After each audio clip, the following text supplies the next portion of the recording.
آج ہم ایک معصوم پرندے اور اس کے شکاری اور پاکستان کی جو خارجہ پالیسی، جسے اس شکار کے حوالے سے اس خارجہ پالیسی میں اس شکار کو اہم ستون قرار دیا گیا ہے، اس کا پوسٹ مارٹم کریں گے۔ آج ہم بات کریں گے معصوم پرندے تلور کے شکار، عرب شہزادوں کی آمد، پاکستان کی خارجہ پالیسی کے حوالے سے ریاست کا موقف، اور اس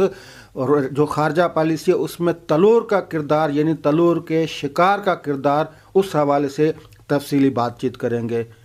آپ کو علم ہونا چاہیے کہ تلور ایک معصوم پرندہ ہے اور پاکستان میں آنے والا وہ مہاجر پرندہ ہے جو سینٹرل ایشیا سے آتا ہے۔ تلور جو کہ کیموفلاج کے لیے آتا ہے اور سرد جو علاقے یعنی قازقستان، ازبکستان، منگولیا اور چین کے سرد علاقوں سے وہ سفر کرتا ہوا، ہجرت کرتا ہوا پاکستان میں پناہ لیتا ہے، اور پاکستان میں اس کا جو حشر ہوتا ہے وہ ہم آج کے پروگرام میں اس کے تفصیل بتائیں گے۔ اس سے پہلے اس جو پرندہ ہے اس کے تھوڑی آپ کو ڈیٹیل بتا دیں